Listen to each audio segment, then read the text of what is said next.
Asynchronous SRAM में नहीं था, ये सिंक्रोनस SRAM में जो आपने एड्रेस का सिस्टम देखा। तो ये मॉडिफिकेशन है जिसको हम बर्स्ट लॉजिक के जरिए कहते हैं। अच्छा, आगे देखते हैं कि इसका दूसरे आईसी का जो मैंने आपको समझा दिया था कि output enable complement, chip select complement और इसी तरह राइट इनेबल कंप्लीमेंट एग्जैक्टली वो वही काम करेंगे जो मैंने बताया, एग्जैक्टली उसी तरह काम करेंगे। अगर आपको आईसी के अंदर के ऑर्गेनाइजेशन का पता नहीं हो और आप उसी मैनर में इसको 0-1 दे रहे हो तो अंदर उसी तरह काम होगा, लेकिन अंदर का जो आर्किटेक्चर है वो चेंज है। वो किस तरह चेंज है? काम वही हो रहा है, सिर्फ ये है कि ये सिग्नल्स जब अंदर जाते हैं तो अंदर कहाँ पर जाते हैं और किस तरह मूव होते हैं, अंदर वो चले जाते हैं रजिस्टर्स के अंदर जो कि टेम्परेरी मेमोरी का काम करते हैं।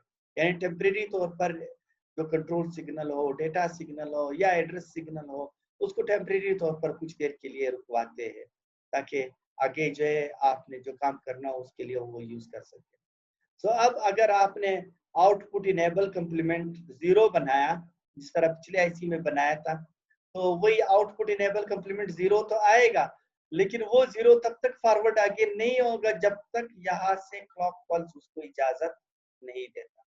आपने चिप सेलेक्ट कंप्लीमेंट जो है 0 बनाया हुआ है और वो जो है उसको आईसी को चिप सेलेक्ट होना चाहिए, लेकिन तब तक आईसी चिप सेलेक्ट नहीं करती जब तक क्लॉक का सिग्नल नहीं आता। इसी तरह आउटपुट इनेबल कंप्लीमेंट को अगर आप 0 बनाओगे या आपने 1 बना दिया तो वो यहाँ पर डायरेक्ट आ रहा है, वो उसके थ्रू जो है नहीं आ रहा। तो अब आप जरा देख लीजिए कि अब हम क्या करते हैं। वही साइकिल, वही चीजें मैं बता रहा हूँ, सिर्फ अंदर की चीजें चेंज है, बाहर से उसी तरह है, सिर्फ ये है एक क्लॉक सिग्नल का इजाफा हो गया। तो अब आप क्या करते हो, अगर आपने जो है रीड साइकिल चलाना हो, रीड का मतलब ये है अंदर का डेटा बाहर की तरफ ले जा रहे हो, तो आउटपुट इनेबल कंप्लीमेंट को आपने 0 बना दिया और वो किसकी तरफ आ गया? डेटा आईओ कंट्रोल की तरफ आ गया। उसने एक इनपुट जो है उसको दे दिया, इजाजत दे दिया कि डेटा को बाहर की तरफ ले जा सकते हो। अब यहाँ से जो है आपने चिप सेलेक्ट को 0 बना दिया और उसने ये 0 जो आगे फॉरवर्ड कर लिया, वो इस यूनिट को बता रहा है कि आप जो है चिप सेलेक्ट कर दो। और अगर आप राइट इनेबल को 1 बनाते हो, जिसका मतलब ये कि राइट साइकिल नहीं चलाना है, इस वक्त रीड साइकिल चलता है, तो वो सिग्नल भी यहाँ पर आ जाएगा। लेकिन कब होंगे ये दोनों सिग्नल? क्लॉक पल्स के अराइवल पर पहुंचेंगे। यहाँ पर जब यहाँ पर आएंगे तो ये जो इन 3 सिग्नल्स के जरिए डिसीजन लेगा कि साइकिल जो है वो रीड साइकिल है या फिर राइट साइकिल है। जब वो इन 3 सिग्नल्स को कंसीडर करेगा, कौन कौन से? इन तीनों सिग्नल्स को, तो इसके जरिए डिसीजन लेगा। क्योंकि इस वक्त रीड साइकिल है, इसका मतलब ये है कि उसने किसको सिग्नल देना है? उसको इसने सिग्नल देना है आउटपुट बफर को। यहाँ से जो आपने एड्रेसिंग की, तो उस एड्रेस से कोई एक बाइट सिलेक्ट हो गया और वो बाइट जो सिलेक्ट हो गया वो यहाँ पे इन डेटा लाइन्स पर आ गई, इन 8 डेटा लाइन्स पर। इन 8 डेटा लाइन्स पर जो आ गया वो एक वही डेटा कहाँ पे स्टोर हो गया? वो एक रजिस्टर में स्टोर हो गया। लेकिन जब क्लॉक पल्स आएगा तो वो जो है आगे फॉरवर्ड हो सकता है। अब अगर क्लॉक पल्स आया तो वो डेटा जो है वो किसकी तरफ जाएगा? आउटपुट बफर की तरफ जाएगा। जब ये वाला सिग्नल जो आउटपुट बफर को बताएगा कि इस डेटा को फॉरवर्ड कर सकते हो, तो इस डेटा को फॉरवर्ड करेगा और वो आपके डेटा लाइन्स पर अपीयर हो जाएगा। इसी तरह अगर आपने जो है ये क्या हो गया? ये रीड साइकिल हो गया। अगर राइट साइकिल आपने चलाना है तो फिर वापस इसी के मुताबिक, यानी आप यहाँ पर क्या दोगे? यहाँ पे आपने 0 दे दिया, यहाँ पे 0 दे दिया, यहाँ पे 1 दे दिया और वही 3 सिग्नल्स यहाँ पर आ गए। और आपके पास वो इसको इजाजत नहीं देगा, आपके पास वो किसको इजाजत देगा? वो इसको इजाजत देगा, क्योंकि आपके पास डेटा आपका यहाँ से किस तरफ मूव हो रहा है? अंदर की तरफ मूव हो रहा है। तो डेटा यहाँ से आ गया है और यहाँ पे खड़ा है। जब ये वाला लाइन उसको इजाजत देगा और वहां से क्लॉक पल्स आएगा तो वो डेटा जो है मेमोरी के अंदर जाएगा और वहां पर वो सेव हो जाएगा। So that's all about the basic synchronous SRAM with burst logic. Any question?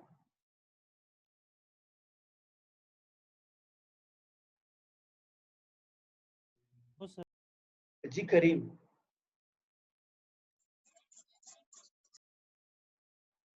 करीम सच्ची में बोलिए। समझ था वो हाथ उस तरह निकाला था तो ये आ गया क्वेश्चन वाला। अच्छा, कोई मसला नहीं है, कोई और क्वेश्चन अगर किसी का हो। नो सर समझ में आ गया है ये ओके, इनपुट वेरी अंदर गुड। आउटपुट। एग्जैक्टली वही चीज है, सिर्फ यहाँ पे बस लॉजिक का इजाफा हो गया है और हर एक चीज के साथ अभी क्लॉक लगा हुआ है। बस ये क्लॉक के जरिए वो काम कर रहा सर जी क्लॉकवाइज जो है वो सिर्फ सिग्नल को इजाजत देता है आगे। हाँ है। हाँ बिल्कुल, वो जो है सिस्टम का क्लॉक का पल्स आएगा तो आगे काम होगा, नहीं आएगा तो आगे काम नहीं होगा।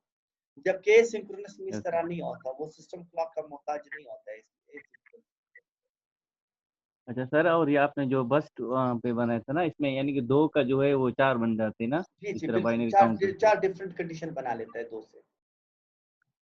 Yes sir. लैन तो वही दो होते हैं, लेकिन दो के अंदर जो कंडीशंस बनती है वो चार कंडीशंस बनती है, ये बस लॉजिक में समझा। Yes sir. ठीक है। अब आप लोगों को मजीद डायग्राम्स वगैरह नहीं बताऊंगा, थोड़ा सा डिस्कशन आपके साथ करता हूँ। ठीक है, तो वो उसमें कोई डायग्राम वगैरह इन्वॉल्व नहीं है और आपका जहन बहुत ज्यादा उसमें यूटिलाइज नहीं हो। अब मैं कुछ चीजें आपके साथ शेयर करता हूँ। ठीक है, आई होप कि आप लोगों को सिंक्रोनस एरे सिंक्रोनस जे समझ में आए। देखिए, मेमोरी के आप लोगों ने टाइप्स पढ़े, आप लोगों को पता है अभी कि रैम क्या है, रोम क्या है, और आपको पता है वैसे जनरल नॉलेज आप लोगों को होगा कि जो सिस्टम होते हैं उसमें हार्ड डिस्क भी लगा होता है, हार्ड डिस्क क्या है, और इसी तरह और जो डेटा स्टोर करने के डिवाइसेस थोड़ा बहुत आप लोगों को पता है। अब थोड़ा सा डिस्कशन कर लेते हैं इसके ऊपर। सबसे पहले हार्ड डिस्क को उठा लीजिए। हार्ड डिस्क मैकेनिकल डिवाइस है और उससे डेटा जो है बहुत स्लो कंप्यूटर की तरफ जाता है।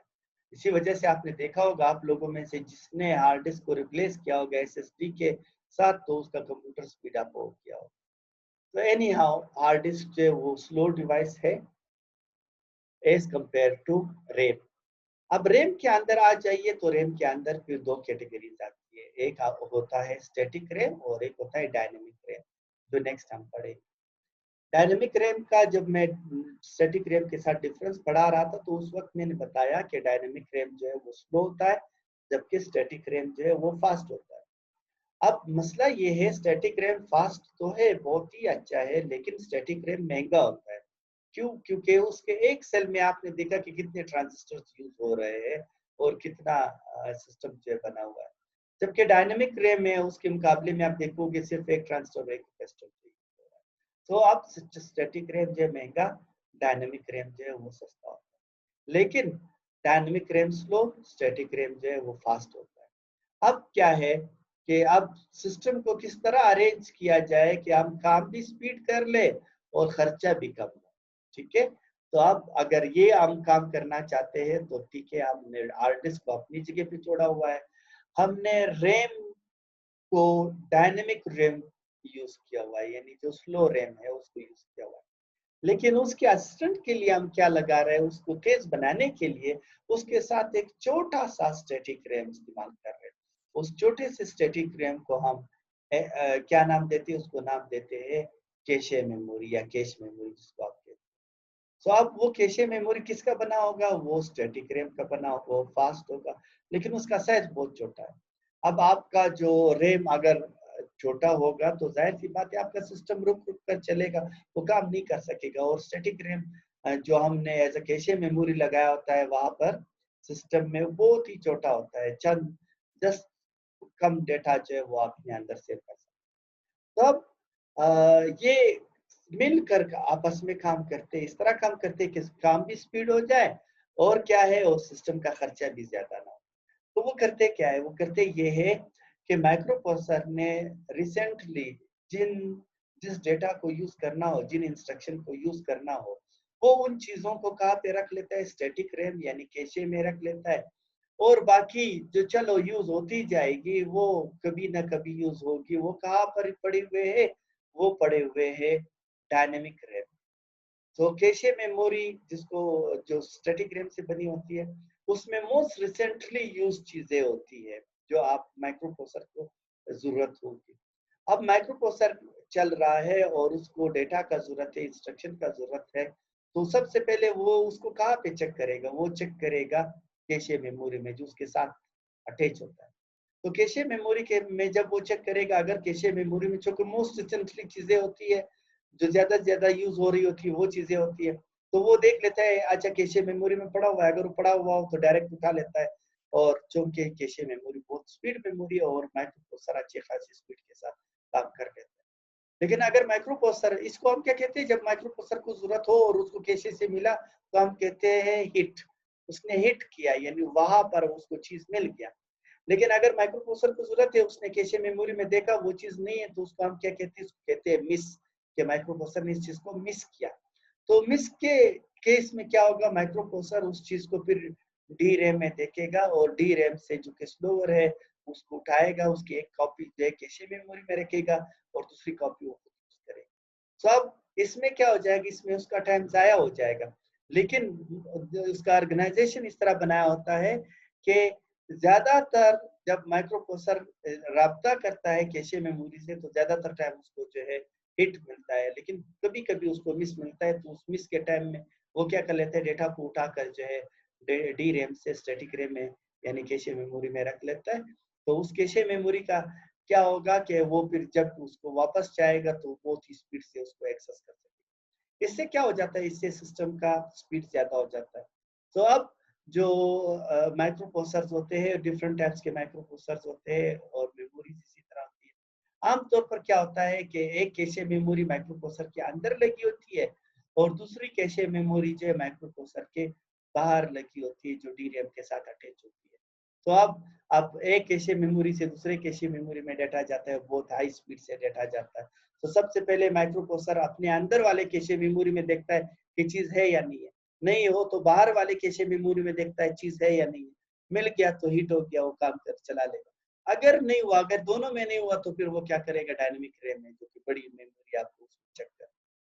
तो बाकी आप लोगों को थोड़ा बहुत जो है मेमोरी का कंसेप्ट शायद होगा, लेकिन ये कैशे मेमोरी का कंसेप्ट ये था जो आप लोगों को समझा दिया। अब कैशे एनालॉजी जो है वो क्या है, वो इसी कैशे मेमोरी को समझाने के लिए हम रोजमर्रा जो डेली लाइफ है उसका एक एग्जांपल देते हैं।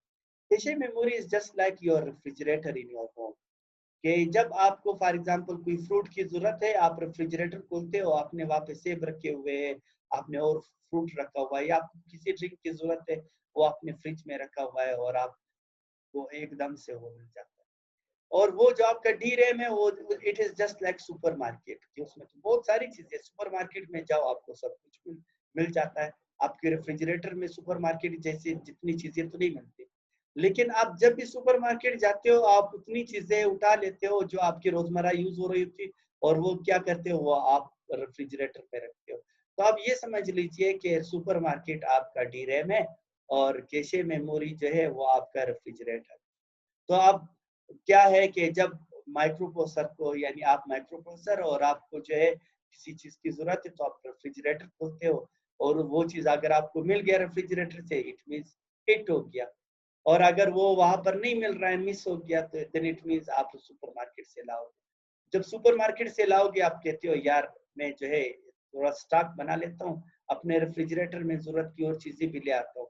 तो आप जरूरत की चीजें ले आते हो, रेफ्रिजरेटर में रखते हो, और जब जब आपको जरूरत पड़ती है तो नजदीक आपको जो है कम टाइम में रेफ्रिजरेटर से चीजें मिलती है, और जब वो खत्म होने लगती है तो फिर सुपरमार्केट जाते हो और अब आपकी कोई और जरूरत होती है तो वो जरूरत की चीजें लाते हो। तो it just work like this, this is cache analogy, जो आपको आसान तरीके से समझाते हैं कि कैशे किस तरह का। Is it clear? Yes, sir. Yes, It sir. is. Okay good. So अगर ये क्लियर है तो बस मैं इसको ऐसे ही समझा दूंगा। सिर्फ एक बात इसमें इजाफा कर लूं कि अभी मैंने आपको लेवल 1 कैशे, लेवल 2 कैशे समझा दिया। आमतौर पर क्या होता है कि एक कैशे जो है वो माइक्रो प्रोसेसर के बाहर लगा होता है, एक माइक्रो प्रोसेसर के अंदर लगा होता है। लेकिन आगे जो माइक्रो प्रोसेसर है वो चूंकि बहुत ज्यादा स्पीड वाले हैं, तो उसमें फिर क्या होते हैं, उसमें फिर 4 कैशे होते हैं। कि फॉर एग्जाम्पल जो 2 कैशे है वो सिस्टम के अंदर लगे होते